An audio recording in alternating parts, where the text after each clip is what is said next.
Tuloy-tuloy ang pagsuporta ng pamahalaang panlalawigan sa mga Nuevo Ecijano, partikular sa mga kabataan sa pamamagitan ng pagbibigay ng libreng edukasyon sa mga walang kakayanang makapag-aral bunsod ng kakulangan sa pinansyal.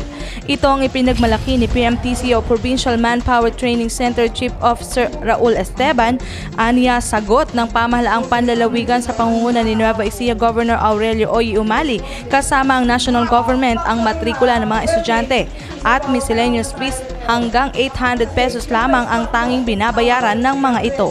Ang ating gobernador at ang ating congresswoman, Sherry Domingo Umali, ay taos ang pagtulong dito sa ating Provincial Manpower and Training Center.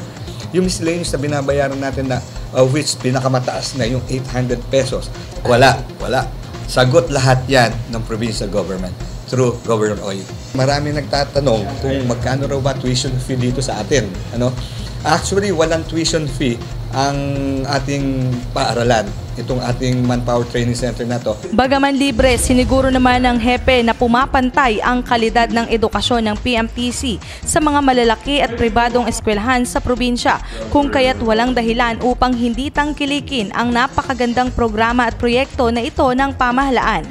Lalo pa nga at isa lamang umano sa mga pinakamalalang problema, hindi lamang sa Nueva Ecija kundi maging sa maraming lugar sa bansa, ang lumalaking bilang ng mga kabataang hindi nakapagtatapos ng pag-aaral, dala na rin ng kakapusan sa pera. Mahuhusay yung ating mga trainers dito.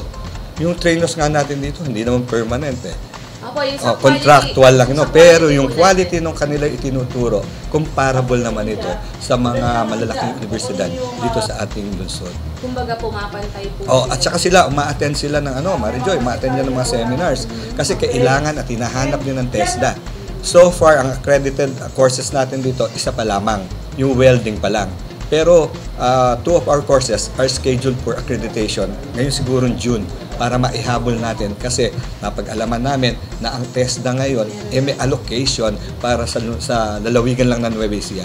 Taong 1994 nang simulang itayo ang nasabing eskwelahan sa ilalim ng NMYC o National Manpower and Youth Council na ngayon ay TESDA o Technical Education and Skills Development Authority.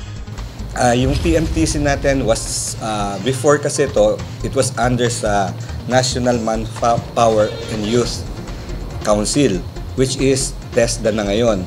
It was created way back in 1994, created by the provincial government and TESDA.